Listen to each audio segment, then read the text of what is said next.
Welcome to the number one South Asian radio station in North America.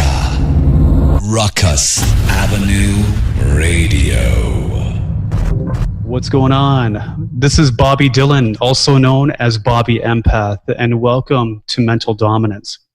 What is mental dominance? Mental Dominance is a show that is dedicated to mental health.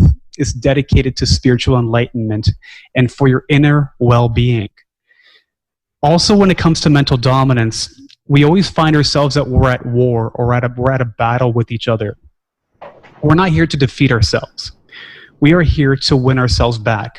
We always go through struggles from time to time, and sometimes our mind can become our worst enemies. But with mental dominance, we're here to help you take that back, for your mind to help you become your best friend.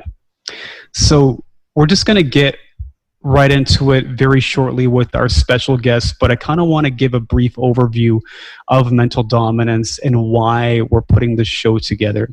It's very important that we have these discussions within the South Asian community or even abroad as well, just so we can unload any of the negative and take in the positive. And a lot of the positives that we take in is by being around the right people, finding the right support systems, and of course, being a part of the right conversations as well. I'm pretty sure we've all been through mental health issues and want to have a good person to talk to, or the right output to talk to as well. So my objective with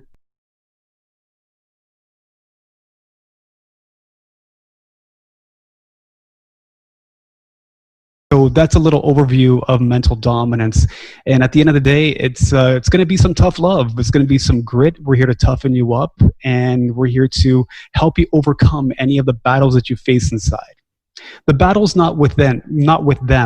The battle's within, and you will succeed and you will become victorious. That's mental dominance. So without further ado, I'm going to introduce a very special guest, and quite frankly, I am very humbled and blessed to have this person not only on the show, but also in my life as well. A big part of mental dominance has to do with him, has to do with fighting your inner battles and becoming creative and becoming better and the better version of yourself. And this is a person who has done exactly that. I've heard his life story, and I'm going to continue learning about his life story because he is just going to snowball and snowball even further. And that snowball will then eventually become greatness, especially when you have that set in your mind. Always begin with the end in mind. And this is one gentleman who has done that. He's a friend of mine. Welcome, Mili Soch. Mili Soch, welcome to the show. How you doing? Thank you for having me, bro. First of all, congratulations on the show. And thank you for having me. And I'm doing great. I mean, despite the whole COVID-19 thing, spirits are up. Just released the single Demons yesterday. Getting some positive feedback on that. So yeah, I'm amped. Today's been a great day. Woke up on the right side of the bed. How about yourself? Couldn't be happier, man. Like, the sun is shining, even though it's COVID-19, but COVID-19 should not put a cloud on anybody's head. Always take the positive of everything. And that's one thing that we just want people to understand. It's summer. It's the summertime. People want to get outside. People want to go out, have a barbecue, go party, or whatever it might be. But at the end of the day, sit back, smell the flowers. We don't have the time to do that from time to time. And so I think this might be that opportunity for you to appreciate what's around you and look at people that are close around you, so you can actually, take a moment to take in the appreciation a whole lot more. So, Mili, yes.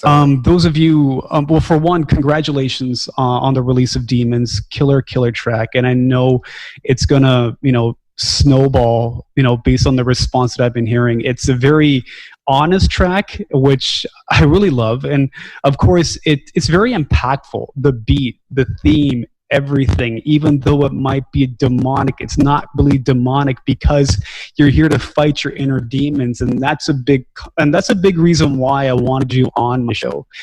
Because obviously, I would assume that you had some inner demons and you were just letting it out. Am I right? Yes, that's exactly how it actually started. I wasn't even going with the purpose of writing the song, it actually started off as strictly therapy. I was just writing things that I felt that haunted me, things that I did in the past that had, and choices I made, right? And whether it was good or bad, decisions I made stuck with me, and I did not know how to move on from it. So it legit started off with me just expressing these things to my therapist, and she just suggested, you know what, maybe you should just write it down, since you have the skill to express yourself, and don't even do it seriously. Just get it off your chest, and that's how it actually even started. So thank you for recognizing that. Yeah, and that's really important. And there's people out there, like I'm a big music lover, and whether if it's hip hop or even rock and roll, and it just seems as if some of the most talented artists, the reason why they were talented is because they were so honest and they had so much off of their chest, but yet at the same time, it was up to them to seek the help that they needed for them to overcome their inner battles. Like, one example was Kurt Cobain. This was one guy who had some serious problems, but at the same time, he was, but people loved him. Nirvana was one of my favorite rock groups of all time, and Kurt Cobain was seamless when it came to expressing things that people can really relate to. Mm-hmm. And that's a big part of mental health, is that a lot of these discussions are not anything new. They're not anything new to people. And even the things that you might talk about as well, Mili, is that they're not anything new. You're just stepping up and talking about it. Exactly. So maybe you can kind of shine some light on that.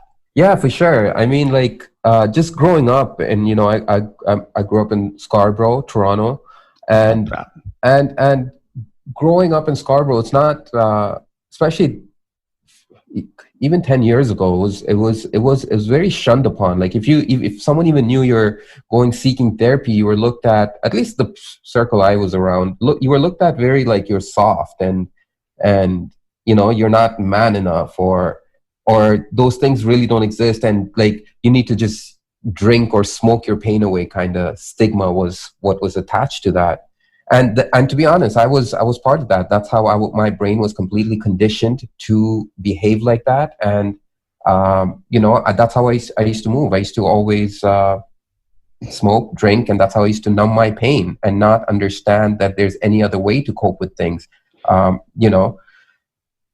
Yeah, I guess a question for you is that and this comes back to being your authentic self.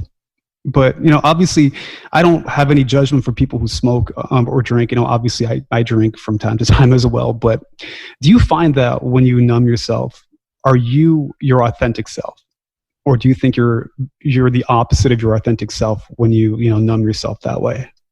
I guess it all depends on perspective and how.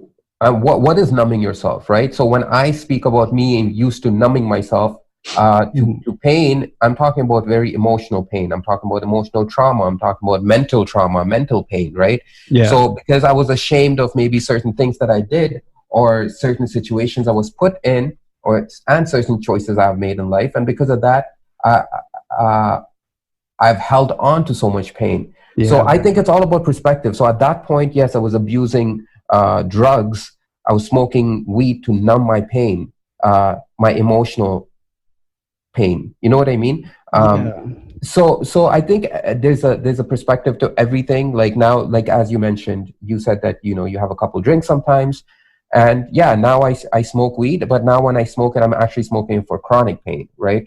Because of my chronic pain. Or if I'm smoking at the end of the day because I want to relax. If I'm smoking a certain strain because I know that particular strain is more creative. You get very creative vibes from it. You get what I'm saying? Yes. So it's all balance and perspective. Anything like drinking a lot of coffee, you can abuse the hell out of coffee and get the byproduct, all the negative stuff from it. You get what I'm saying? Yeah, no, I get you 100%, man. Because like even drinking coffee, I used to love drinking coffee so much, like maybe going 3-4 cups a day.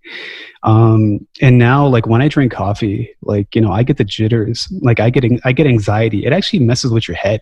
Yeah. Yeah. Like you're kind of like, from one of the things, because I was going through anxiety, it's like some severe anxiety within my time. Like, and I still do get anxious, and that's normal. That's okay. Right. You get you get anxious, you start judging yourself and stuff like that. And I'm always judging myself, and I'm pretty sure you're probably doing the same thing as well. But yet at the same time, when you put these things inside of you, and when you actually overdo that, you're judging yourself even more, and you're basically adding to that whole effect of judging yourself. And so those are certain things that I kind of came across when it came to consumables. I guess that's that's the right word. No, for sure. I totally agree with you, because you could get caught up in that cycle, and that's also leads on to addiction as well, right? So you 100% you're right when it comes to using it as a crutch. And again, it's very short term. It's short lived. It's just a Band-Aid, right, on top of the wound. It's not really going and fixing the problem. And fixing the problem comes with everyday habits. Now, everyday habits that I struggle with, that I know I have to do, whether it's waking up early, whether it's taking cold showers, whether it's going for a run despite the pain, whether it's pushing through pain, or reaching out to somebody that you have, you don't have a good relationship with, just to say, hey, whatever happened. We don't even have to be in good terms. That's fine. Whatever it may be, like, it's all good for mental health. And I find that mental health comes first in order for everything else to fall in line. And in order for mental health to even come first, there are habits that you need to create. And, I learned this the hard way, and the hard way is the only way to do it, Yeah. And for me, growing up, bro, it's crazy, because I always looked at the shortcut. I always, was in some scheme. I always was doing something on the streets to make money, and always was the shortcut. And I figured that long term, it doesn't do shit. But if you go in with, doing the long road and just putting in the work, and I'm just starting to realize that, to be honest, and just to understand that there's a creative abundance there, and there's peace and abundance. And it's all about tapping into those things, right? So if you want peace, and you don't want to feel jitters, and you don't want to feel anxiety, and so put in the time and meditate for a bit. There's so many guided meditations out there. There's it's all like the other day I was talking to somebody, and they said, it's not about, there's Google's out there for you to go and get the knowledge, but it doesn't mean that people are going getting the knowledge. You can literally typing anything to get information. So why not ask for help, especially when it comes to mental health and self-growth, in order to get everything else back on track? Rukus Avenue Radio. Yeah, and I love how you put it that way, especially when you said the Googles that are out there, because when you think that there's something wrong with you, many cases people would resort to Google, where you have thousands and thousands of opinions that might not relate to your specific case. Everybody's mental health problems are different. So Google doesn't have the answer. No, 100%. It doesn't have answers. But what I was trying to say is, you can Google specifically a certain issue you're dealing with, not even with detail, just to say, say for example, you can just go and Google as simple as, I'm feeling really down. How do I deal with stress? How do I deal with depression? There's so many videos you can watch if you're not into reading blogs. Legit, there's so many videos, and then you can gravitate towards a certain individual that caters to you, that you identify with, right? 100%. And that's how I feel like that's what's helped me. I honestly went, and because I was going through so much depression at one point. Again, this quarantine thing is not new for me, right? I've been in house arrest for 2 years straight. Oh, wow. Where I secluded myself for 2 years, from my family members, everybody, and it was just me and my dog. And and at that point, I was really going crazy, because I did not even know how to interact with people. Like, I legit forgot. I always thought that where I lived, Scarborough is everything. The world started and ended in Scarborough, and everybody in Scarborough is all that mattered. And that was my mentality. So to come outside of that, I had to Google, how do I change my mind state? What is mind state? You get what I'm saying? Like, I had to Google these things.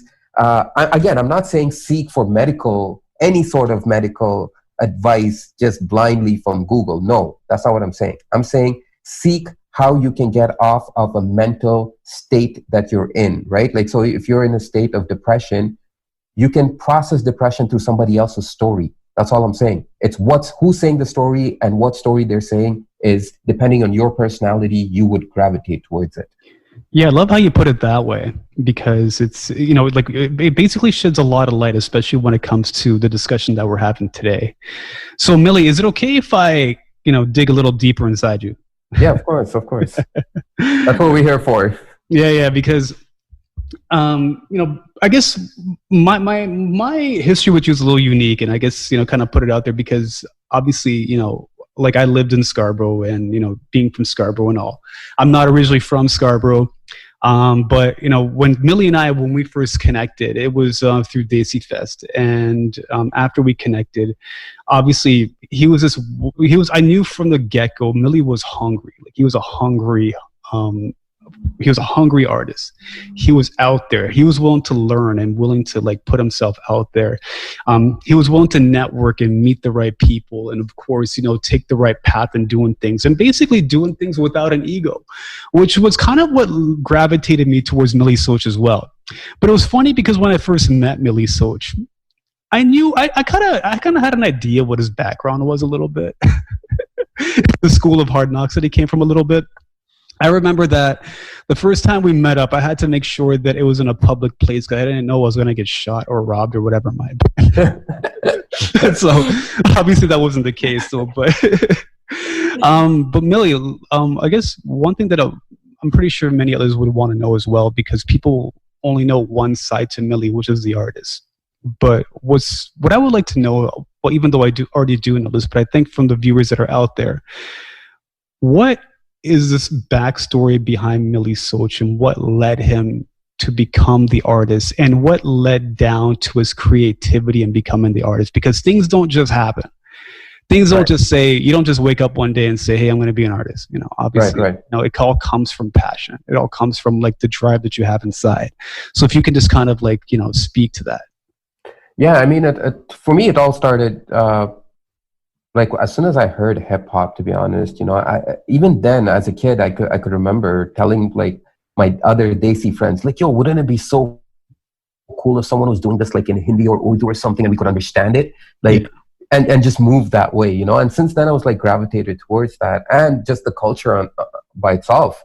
And then going to high school, like I always freestyled outside with people, and I would see like a lot of my Desi friends would come and they would be standing. So I would drop these lines here and there, or just started off with words. I would just drop like, Desi words in the middle, and then I would see their reaction. And that's what made me feel like, I could actually do something with this. And then Bohemia, I came across Bohemia, like I think it was a couple years later, I heard Bohemia, and then I was so amazed by it that, okay, someone's actually doing it. It's playing on MTV India. You could actually have a career from this, and it actually became into more of a hobby. And then I was in this group with these next two other guys. That one guy, he rapped in English. The next guy did the production. Met them through high school, and I was doing Hindi raps, and I was still learning, and I still am learning, but. That's how it all started, and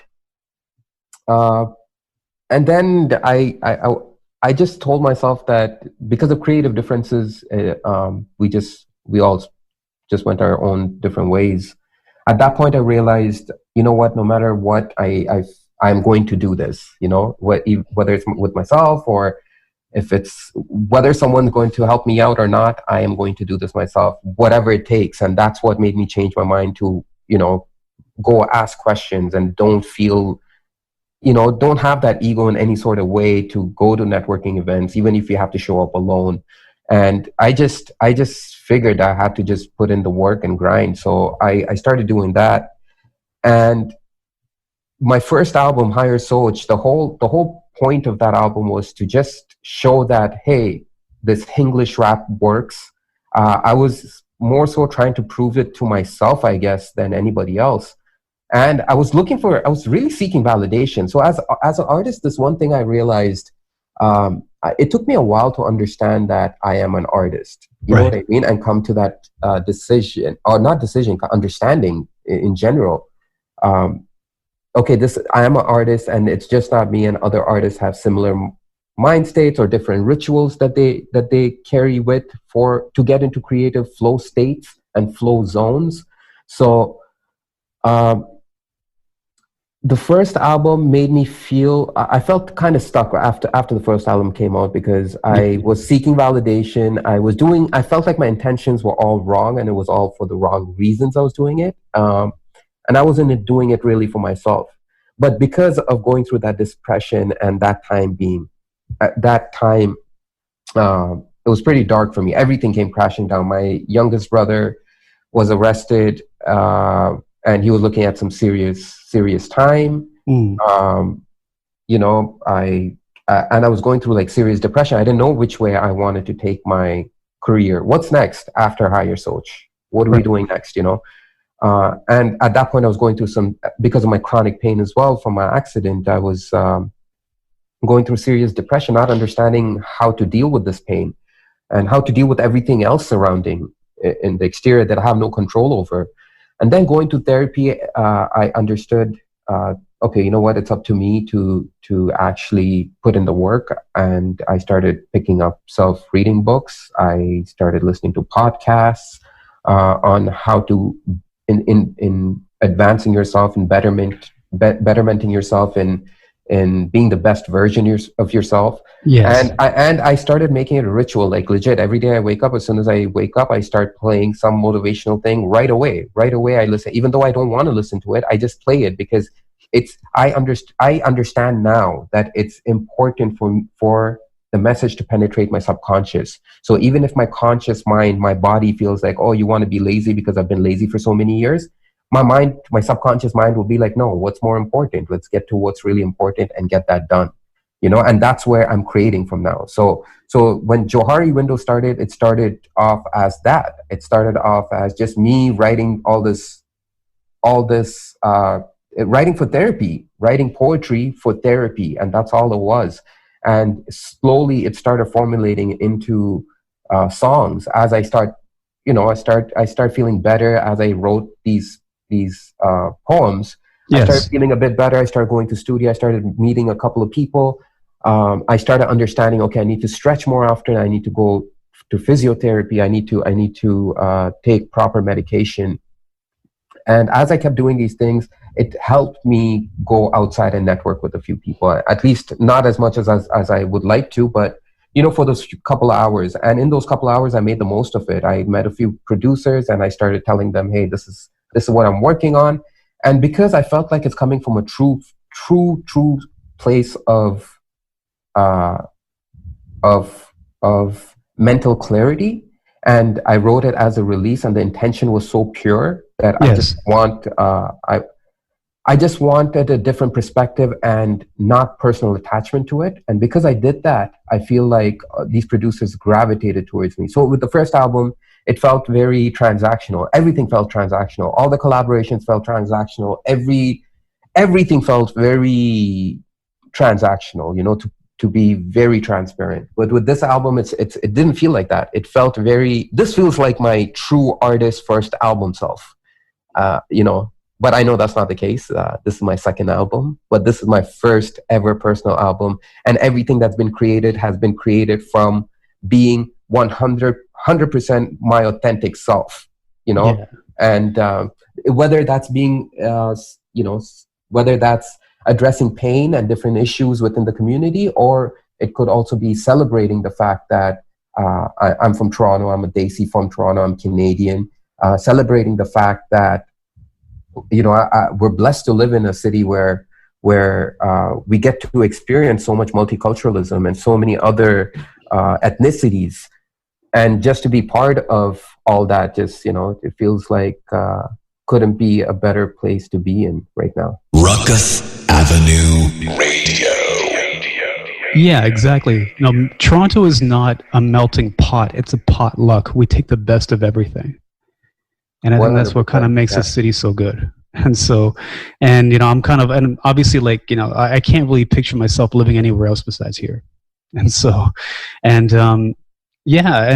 based on like how formulated everything from the upbringing of Mili Soch and like where he is today, one of the things that, you know, when it comes to motivational things, I think they're very important. You got to find a way to motivate yourself every single day. You don't want to lose that fire inside. And it's easy to lose that fire inside. You can just get a person to say, Mili, your album was whack. Or, yo, that track was garbage. You lose your fire inside. But given the fact that you're looking, but if that's going to affect you, then you are looking for you're looking for validation of others. Yes, 100%. And also, like, you know, that's bound to happen. So like motivation will only last for so long. That's why you have to do tedious things every day in order to keep up, right? Like whether it's listening to the same motivational little snippet or a video over and over again. Hey, that's what it is. That's what it is. You know what I mean? Like if it's annoying you, that means it's good, is what I've started to understand. You know, if anything, that's my whole thing now is push against resistance, right? Like go against the grain. If it's harder, if your mind is saying it's hard, no, let's try to push the boundaries. Yes, sometimes there's backlash from it where there's no motivation certain days, and every day is not as sunny and bright as today, right? We do have crazy dark days where we feel down and depressed, and those days you want. From my understanding, at least, you know, is those days will come, but the problem is to not load on those days for too long. You know what I mean? Like the next day, pick it back up, because I kept doing this, you know, over and over. I kept whether it's you know, me trying to take cold showers every day, and certain days I just get lazy and I do not take a cold shower. I feel guilty about it, and then I'll stop doing that, and I'm just taking these hot showers straight for like a week or a couple of weeks, and then I have to stop myself and be like, okay, understand what is guilt. How does guilt play a role? How does your mind associate itself with guilt? How does guilt play its role in the ego, and how does it drive the ego? So me doing that research alone made me understand that, okay, if you feel guilty about something, you're going to double down on that bad habit and keep doing it even more, because you feel like you're so, you know, and that's how the human mind is just built. So instead of feeling guilty now, I just tell myself, okay, yesterday I did that, but today, you know what, I'm just going to stay in the cold shower for longer, a little bit longer. I'm going to time it for even a minute longer, 30 seconds longer. You know what I mean? That's an accomplishment. My whole thing right now is, how can you pat yourself in the back? If you keep yourself busy with patting yourself in the back all the time, which is hard things, which is good things for yourself, right?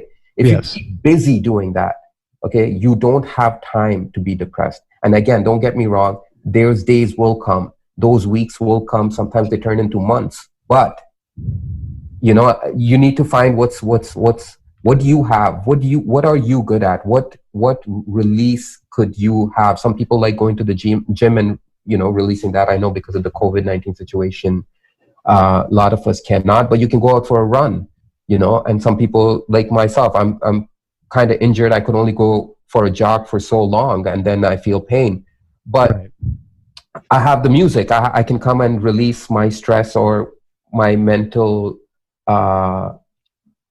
you know, those cloudy days is basically what I'm trying to say. I could release those cloudy days by writing on something. Some people like painting, and now I see like they have those therapeutic doodles that you can get from the dollar store. So there's so many things out there that we can actually go, but it's all about what do we really want, you know? Sometimes I actually came across the other day, I was listening to a podcast, and this person was saying how as human beings, sometimes we're addicted to self-loathing, we're addicted to trauma, we're addicted to pain. So our minds, our egos will start making us think about these past situations or incidents that took place that you have no control over, and keep loathing on them. And that's why that one day turns into a month, right? Yeah, and that's so weird, because you're absolutely right when you say that, is that the mind can become addicted to pain.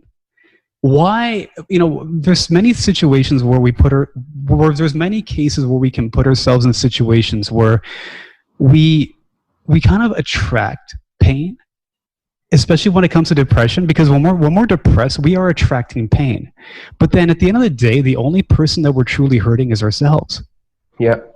And people really need to understand that, is that you have the right to be happy. You have the right to be joyful. So why aren't you accepting the rights? And you just nailed it right there, is that we don't have the time to be upset. we shouldn't be making the time for this. We should be making the time for us to enjoy, or for us to utilize the skills that we have, the joys that are around us, the happiness that we have around us, because that's what makes us great at the end of the day.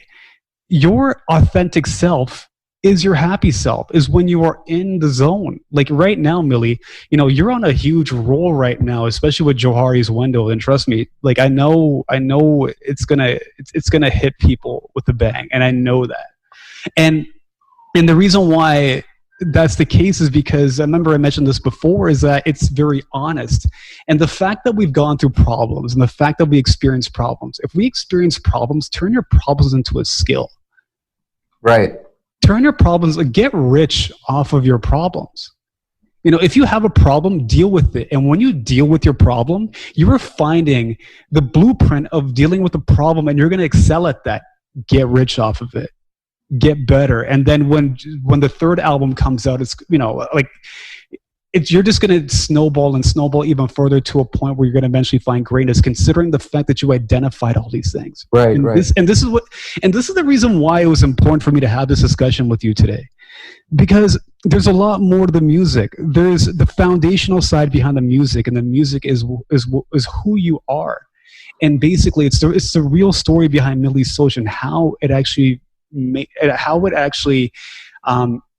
what's the word? It actually, the way how it leveraged so much creativity, and that creativity came from somewhere. Thank you for bringing that up, because that's exactly what, and that's how exactly the single even came about, Demons, which segued to me writing all this poetry and coming. So at that point, I was actually like heavily invested in looking at what the human mind is. Why do I feel like this? Why do I feel depressed? Why do I wake up certain days and everything is nice and everything is bubbly and everything is sunny, and other days I wake up and I'm feeling super depressed? And I was just so sick of being sick, if that makes sense. I was just sick of being sick. And I was at one point, I just got so desperate. I was just looking at any self-help book. I was just reading some of these books were just straight garbage. Others really helped me a lot. I was listening to anything I can get my hands on. And I was trying to understand the human brain, and how, just neurology, and how it all works, and why does our ego feed off certain things only to cause us pain, and why does our ego react in a certain way only to cause us pain? And why do we want exterior things? Why does like money or materialism make me happy, and I don't find joy in the simpler things that I used to when I was a kid? And at that point is when I came across Johari Window, and when I understood the Johari Window technique itself, it really, really resonated with me. It resonated with me so much so that I actually wanted to call the album Johari Window. First of all, it's from 1955. It's these two American psychologists, Joseph Luft and Harry Ingram. They came out with this study and the Johari Window technique itself. So basically, the technique is for improving self-awareness within each individual, and it also helps in understanding your relationship with yourself and others. So that right there was so deep, and it actually nailed it for me and hit home, because I had, growing up, I had the best relationship with my family, and then as soon as my parents split up, I had a really bad relationship with my father and one of my brothers, to a point where I wasn't talking to them for years. And actually, I'm still dealing with some of those issues, and I'm still not talking to some of my family members. So these are things I still deal with, but it's not a one-time thing. These are things that you have to deal with on an everyday basis, and that's what Johari Window was about. Okay, it's not just me understanding myself and the relationship that I have within me. It's also the relationship that I have with others, and understanding other people and their perspective and where they're coming from. And just understanding that alone made me, I was compelled, to be honest. I was just super compelled to call the album Johari Window and base the entire, so what effect, this effect that it had on me, just reading the technique of Johari Window and understanding it, it had such a profound effect on me that I wanted to revolve entire album around this. Revolve the entire album around me understanding myself, the relationship with my family members, the relationship with people, the relationship with music itself, and who I am as an artist. And that's me understanding the relationship with myself. You know, before all that chaos and confusion was me not understanding what I wanted to do and feeling like I have to chase this commercial sound or sound like somebody. But now, thanks to Johari Window and the understanding of it, it made me realize that I'm going to do me. I'm going to put what I put out so I can help other people through my story. You know, I want people to, you know, when I was a kid, when my parents first got divorced, I was super depressed. I didn't even know what depression was. That's when I got my first anxiety attack. I didn't even know what an anxiety attack was. I really thought I was getting some kind of heart attack or something. Yeah.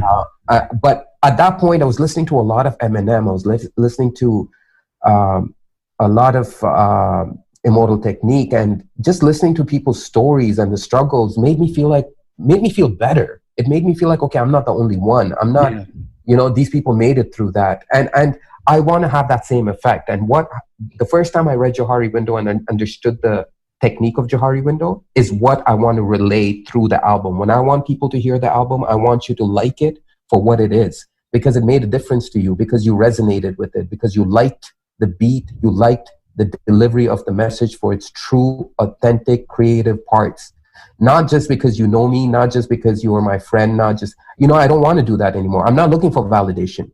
You tell me if it moved you, if it touched you in your heart.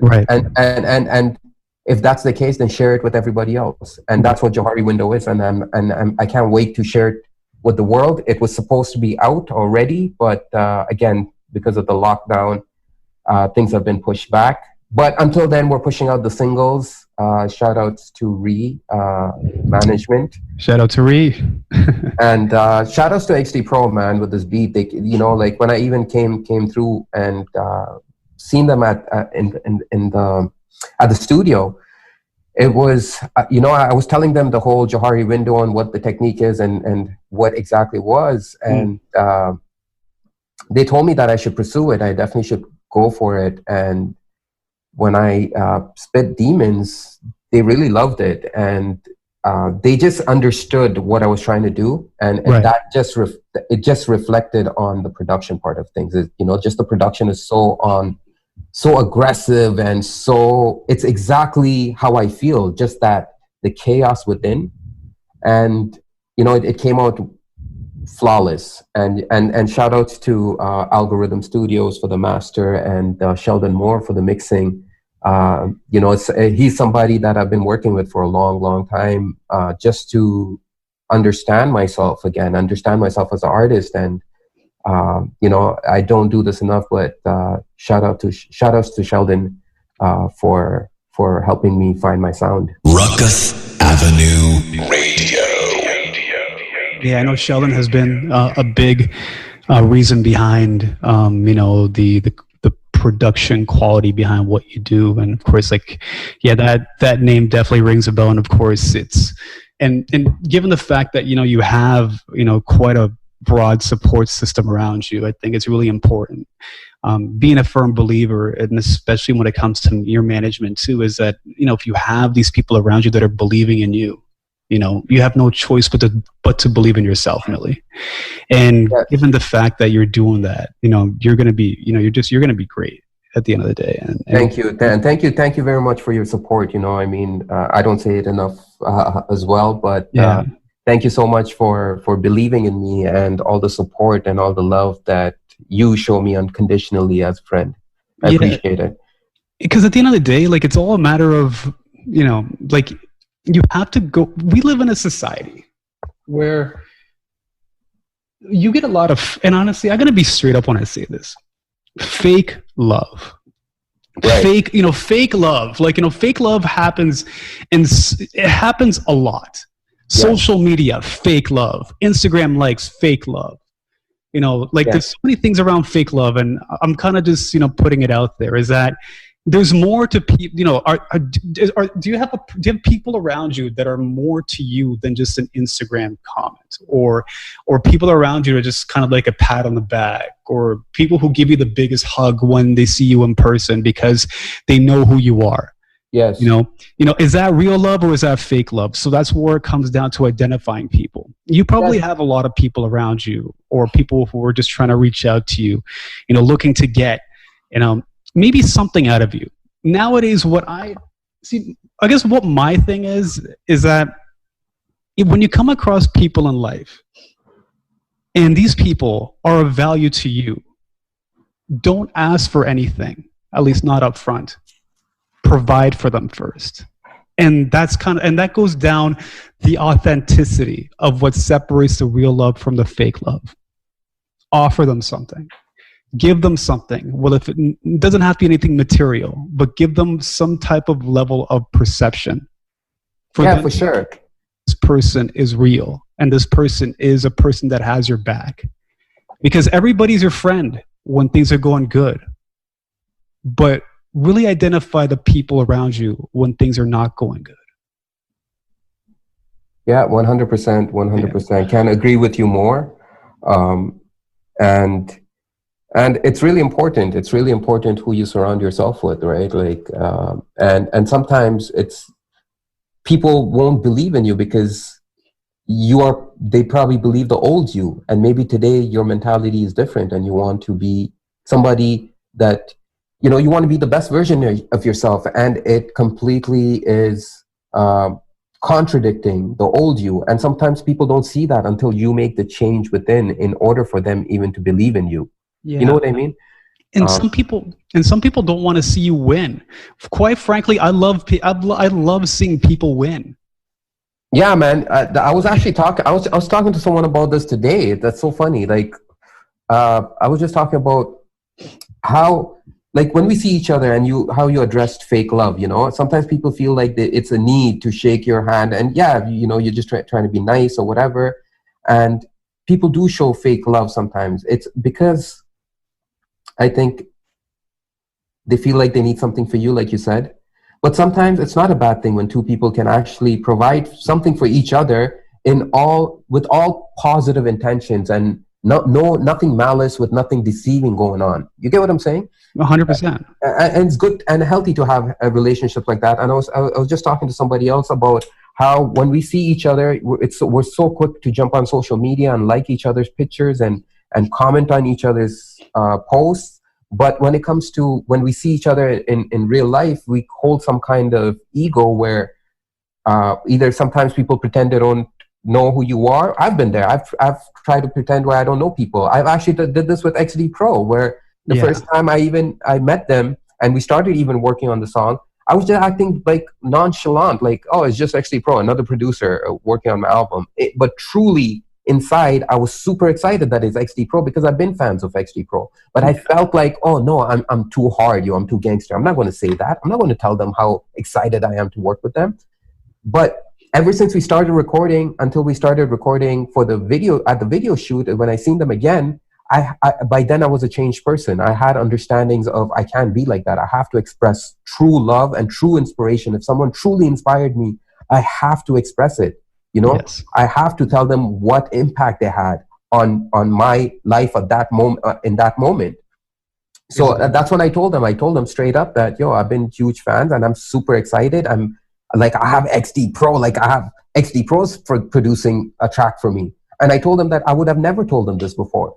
I would have never admitted to something like this because I would have felt some other way because my ego would be playing those tricks. And now I don't care. I just feel so liberated that I can be myself. I don't have to prove nothing to nobody. Whether it's the music, whether it's of who I am as an individual, I gravitate towards my tribe of people. And like you, Bobby, like, we just gravitated even before this, like before me even finding myself who I am today. I wasn't this person when I met you, like you said, we met at a public place, I didn't even know you felt like that at that point, and I tried so hard to step away from that kind of mentality because you won't believe it, my mentality was hood mentality at one point. And then stepping out of that, it took me a lot of took me a lot of time to understand, learn how to articulate myself, learn how to speak to people who are not part of that lifestyle, learn how to express myself in art without talking or glorifying any of the violence or the drugs or women or anything like that, you know? And how can I express myself by telling my story? And before, my mentality, because I was so conditioned to think that this is how it's supposed to be. I'm supposed to talk about girls or call girls bitches, or I'm supposed to go out clubbing or whatever, you know what I mean? Now I feel so liberated to have this understanding and have people around me that also have similar point of view and who also want to better themselves, you know. And sorry to say, man, there's some people that I had to let go. There's some people I had to really tell them that, yo, I can't do this. I can't live like this with you because you're living a certain way. I'm living a different way, and I'm trying to change, and it's hard for me to change every day. It's really hard for me to change, right? So I have to be very straight up to them that, hey, I have to cut you off because you're not willing to change. When you are willing to change and you make those physical changes where I can see them, first it starts within. It starts mentally as a thought. And then you have to work in your soul within by putting in everyday tedious stuff, right? Like things you don't like doing that's good for your body and good for your health and good for your mind. And people are energy at the end of the day. And when you have this energy around you, you're going to go down with it. So you have to cut the bad fruit off. And when you cut the bad fruit off, it's a way for you to evolve. Are you being selfish? You're not being selfish because you need to look out for you and look out for the betterment of yourself. Yes, and bro, what is selfish? We've been conditioned. We've been conditioned to learn. We've been taught that selfish is being somehow bad. You can't be selfishly good. Like you want selfish. What is being selfish? You want time for yourself. That's selfish. Exactly. You want time for yourself. You want to go sit by yourself. That's being selfish. You want to sit with your thoughts. That's being selfish. You're going meditating is selfish. Then if you want to go pray, that's being selfish. Then. Yeah. So you can't say selfish is not always a bad thing. We're being pushed as selfish is a bad thing. It's not always a bad thing. As if your intentions are clear, I think if your heart is clear and you know where your intentions lie, it's never selfish is only a good thing. If you feel some kind of malice, you want to do something bad to somebody, and you have some kind of, some other deceptive thoughts or deceptive actions you want to take on somebody, and at that point, I see it. You know what I mean? And I know exactly what you mean because it's all about your inner intentions, and that's what truly separates what's selfish and what's not. Yes, at that point you are being selfish, right? At that point, because you're being malice and you have these other harmful thoughts that you're trying to hide. At that point, you are being selfish. So bettering yourself and taking time out for that is, you know, and true friends and true family members, always when you come back and you have taken that time off and you come back and be like, hey, I needed that time for myself to better myself. And they can physically see it, right? Usually when you better yourself, it's either in the appearance, you get more glow because you're drinking more water, or, you know what I mean? Like you're taking care of your skin and you're taking care of your hair. Like that's another thing that was pushed. Oh, if you put lotion on, you're somehow like soft, you know what I mean? Like, you're not man enough or something like that, you know? Like I swear that's how I was when I was a kid. I didn't want to put lotion on because I thought, that made me soft somehow, you know? So all these things, we can put barriers on our own self, and it all starts with a thought. Either it's a positive or a negative thought, right? I couldn't agree with you anymore, bro. Rukus Avenue Radio. So, I guess you and I, we can talk for days, and obviously I don't want this to be your first and only segment. I definitely want to have you back. Yeah, for sure. And to, regroup on the whole concept of mental dominance. And this is something that I want to make clear to all of our viewers, is that when I bring a person on this show, there's never going to be an end to things of what they have learned or things that we can do to make this experience better for the viewers that are out there. At the end of the day, it's for the viewers, and it's there to educate the viewers and to look and just to see the light at the end of the tunnel. And that's the whole concept of mental dominance. Mili, so obviously, we're going to wrap up shortly, but obviously, like I said before, I definitely want to have you back. And at the end of the day, with Johari Window is going to be an amazing album, and obviously I can't wait for it, and many others can't wait for it. I'm pretty sure the viewers can't wait for it either, and there's a lot of honesty behind the album as well. And I just kind of wanted to, ask if you have any final thoughts before we wrap up. In just general, final thoughts in general, or final thoughts with the album, or in general, it's just... The mic is yours. Okay, in that case, thank you again for having me, and I can't wait to do this again. It's been fun. In general, final thoughts, don't take anything personally. That's something that I've been trying hard not to, something to do. It's hard because someone might cut you off and then, I get pissed. But don't take anything personally. That's the first thing. Keep yourself uncomfortable.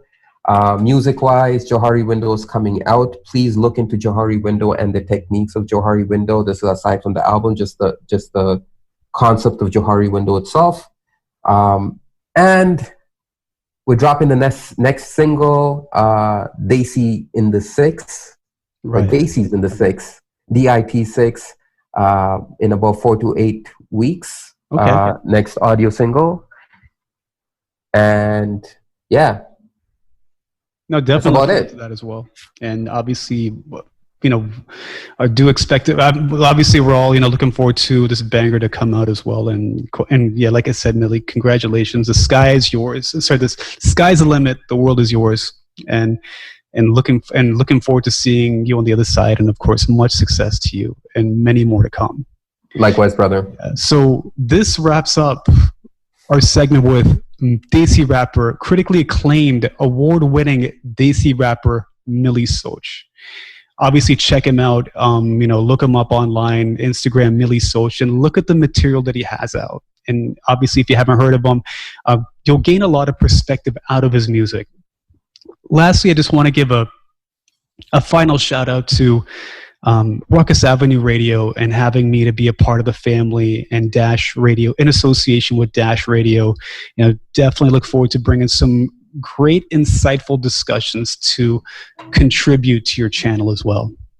So without further ado, this is Bobby Empath. Thank you once again for listening. Have yourself a great day, and always remember that whenever things are going wrong, whenever things seem like they're not going right for you, always think to yourself and always remind yourself that you're going to be fine. I promise you that. Thank you so much for listening. Take care.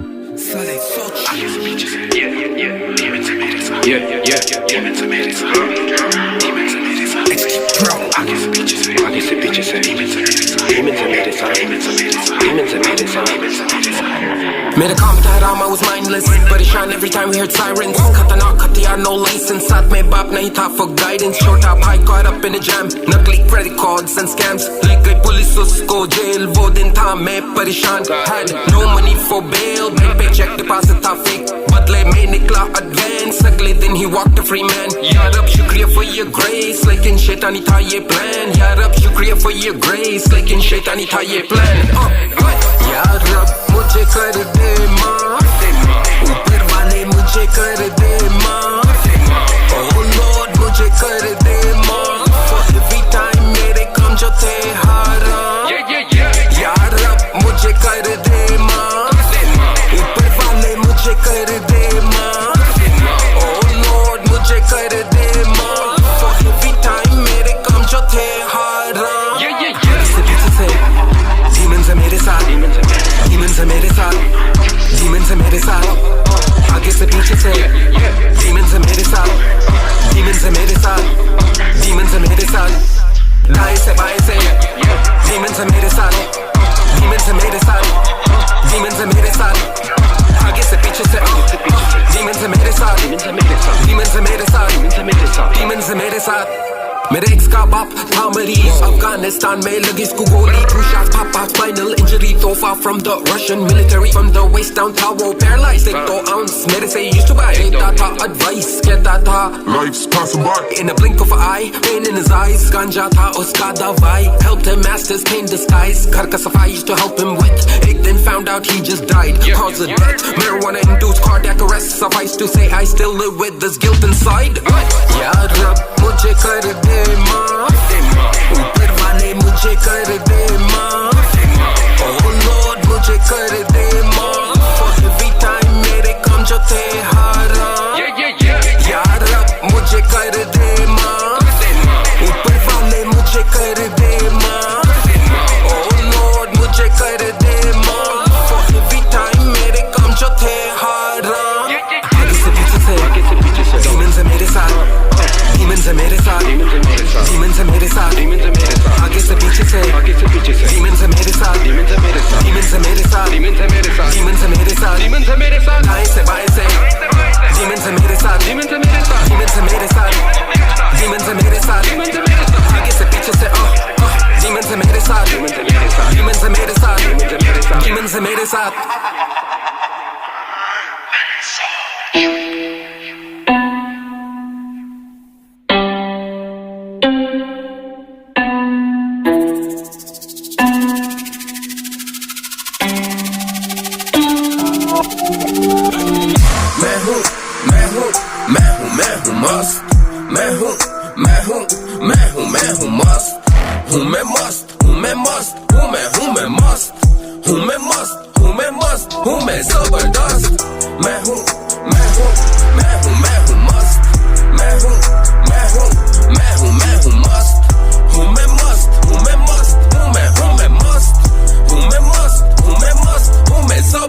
I put the must in musty. Who may must call me after. Party like a jungly. If you work hard, then play hard. Fast life, Jayce NASCAR. I put in work, hone kamyab. Zindagi tandrust shavan prash. Alhamdulillah, hume shukr guzar. Hume chill like a villain. Zero say hero, I'm feeling. XO flows, I'm a ceiling. XO flows, I be spilling. XO beats, I be killing. So taga and start dealing. So pay, so we scoring. So log mere saath we rolling. मैं हूँ मस्त मैं हूँ मस्त हूँ मैं मस्त हूँ मैं मस्त हूँ मैं मस्त हूँ मैं जबरदस्त मैं हूँ मस्त मैं हूँ मस्त हूँ मैं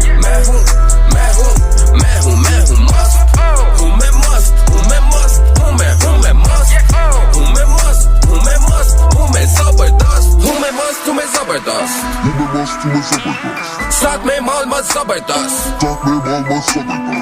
puff on that जबरदस्त all you hate is out of luck